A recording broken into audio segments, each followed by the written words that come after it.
Bismillahirrahmanirrahim. Assalamualaikum warahmatullahi wabarakatuh.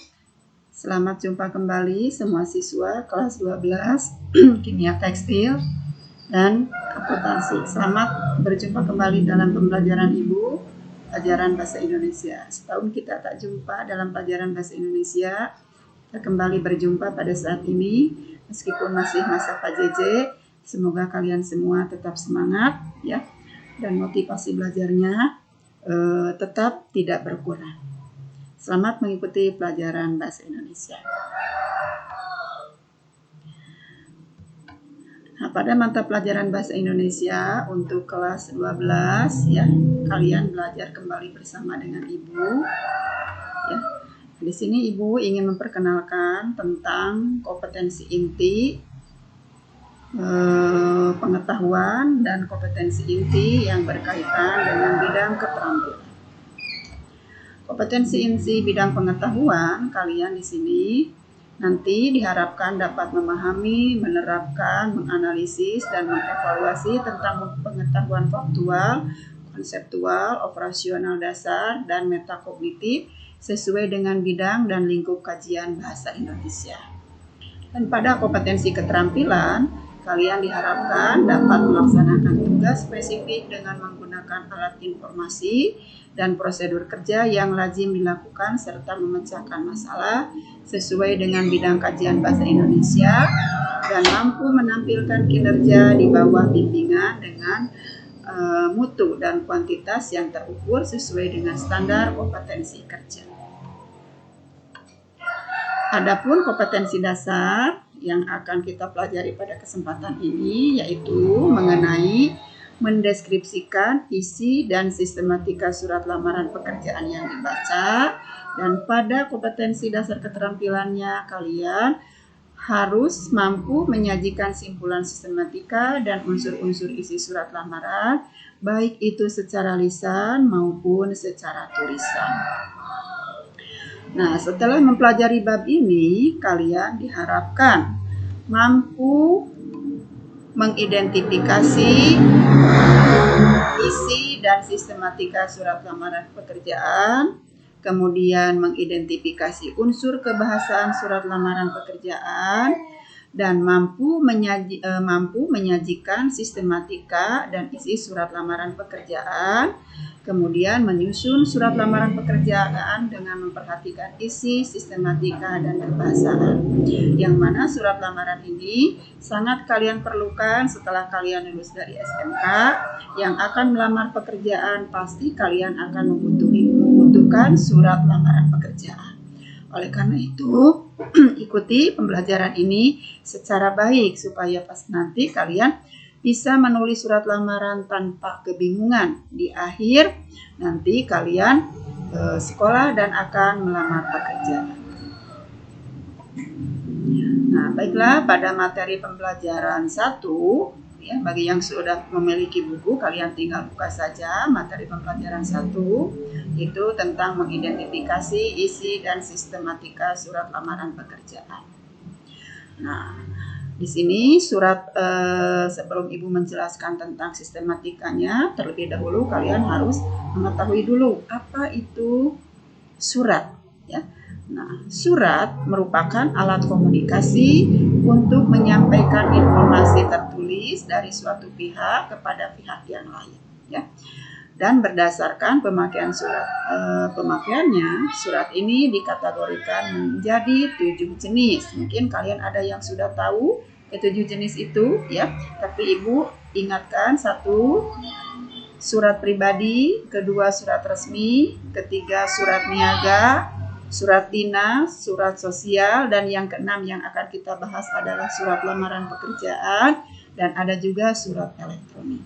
Penjelasannya bisa kalian baca secara utuh dalam buku paket ya. Surat lamaran pekerjaan yang akan kita pelajari yaitu merupakan surat resmi yang bersifat pribadi ya, surat resmi yang bersifat pribadi yang ditulis secara individu dan ditujukan kepada instansi tertentu dengan harapan bisa diterima menjadi seorang karyawan. Oleh karena itu harus menulis dengan benar ya ketika kalian nanti membuat surat lamaran pekerjaan. Nah, bagaimana cara penyusunannya? Cara penyusunannya ada dua macam. Satu, surat lamaran pekerjaan yang digabung dengan riwayat hidup. Dan yang kedua, ada juga surat lamaran pekerjaan yang dipisahkan dengan riwayat hidup. Artinya terpisah riwayat hidupnya sebagai lampiran, ya. Nah, kemudian bagaimana kriteria penulisan surat lamaran pekerjaan? Kriterianya sebagai berikut. Ya, satu, surat lamaran harus ditulis oleh pelamar dengan kertas yang berkualitas, artinya ulah kertas yang bekas, ya, kertas yang baru, yang utuh, yang biasanya menggunakan kertas HVS 70 gram, ya, dan ditulis dengan spasi kalau di tik itu 1,5, ya. Nah, kemudian penampilan surat lamaran juga harus rapi, tidak boleh coret-coret, ya. Harus rapi, tidak boleh ada tip kalau ditulis ya, atau tidak coret-coret ya, istilahnya harus rapi. Kemudian yang keempat, isi surat lamaran itu harus menggambarkan sikap keoptimisan pelamar, yakin dia itu akan bisa diterima di tempat kerjanya, jadi optimis ya. Nah, kemudian isi surat lamaran tidak bernada memelas atau meminta dikasihani ya. Jangan meminta-minta atau minta dikasih. Jadi optimis tadi ya, yang pada poin 4 itu harus optimis ya. Dan yang keenam, sapaan yang digunakan dalam surat lamaran mungkin bisa menggunakan kata bapak ataupun ibu ya. Nah, isi dan sistematika surat lamaran. Isinya apa saja dalam surat lamaran itu? Urutannya satu, ada tempat dan tanggal pembuatan surat lamaran, di mana surat lamaran itu dibuat. Contoh misalkan Jakarta 26 Juli 2021, atau kalau kalian berada di Bandung, Bandung. Kalau berada sekarang kita di Bebedahan, ya Bebedahan ya. Nah, itu tempat dan tanggal surat. Kemudian yang kedua, ada lampiran ya. Dalam surat lamaran pasti akan disertai dengan berbagai lampiran, karena dalam penulisannya tadi ada dua kan, ada yang digabung dan ada yang dipisah. Nah, seperti lampirannya itu apa? Riwayat hidup yang terpisah tadi, kemudian ada fotokopi ijazah, KTP, keterangan kerja dan lain sebagainya. Nah, itu adalah lampiran sebagai syarat yang biasanya diminta oleh instansi ataupun perusahaan. Nah, kemudian di dalam surat lamaran itu juga ada yang disebut dengan hal atau perihal. Contoh, karena kalian akan melamar kerja, maka perihalnya lamaran pekerjaan ya. Nah, kemudian ada alamat yang dituju atau alamat tujuan, kemana lamaran itu akan kita berikan ya. Misalkan alamat itu ditulis dua macam. Ada alamat yang ditulis di luar amplop, ada alamat yang ditulis di dalam kertas surat. Jadi langsung di atasnya ya, kepada siapa ditujukannya surat lamaran itu ya. Nah, kalian secara jelasnya bisa lihat di buku paket ya. Nah, kemudian dalam surat lamaran itu ada juga yang disebut dengan salam pembuka. Bisa dengan kata dengan hormat ataupun dengan kata assalamualaikum ya, sesuai dengan kemana kita akan menulis surat lamaran tersebut ya. Kemudian isi surat lamaran, isinya itu apa saja? Isinya itu terbagi menjadi 3 ya. Maaf, isinya itu bukan menjadi 3 nih, ada beberapa, maaf ya, Ibu salah tulis di sini. Ada alinea pembuka ya, yaitu pembukaan surat lamaran.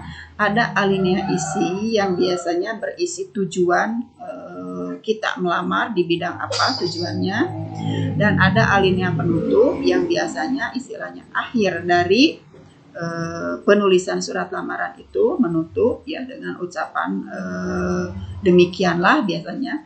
Dan ada salam penutup, yaitu dengan hormat kami ya. Dan yang terakhir ada tanda tangan dan nama jelas pelamar. Jadi ada 5 ya isi surat lamaran pekerjaan itu. Nah, demikianlah materi hari ini. Semoga dengan materi yang singkat ini kalian bisa sedikit memahami tentang materi pembelajaran tentang surat lamaran. Kalau ada hal yang tidak mengerti, kalian boleh langsung tanya di WA Group. Kita sharing di WA Group. Dan secara jelasnya materi bisa kalian lihat di buku paket pada bab 1. Terima kasih. Tetap semangat, tetap jaga kesehatan. Wassalamualaikum warahmatullahi wabarakatuh.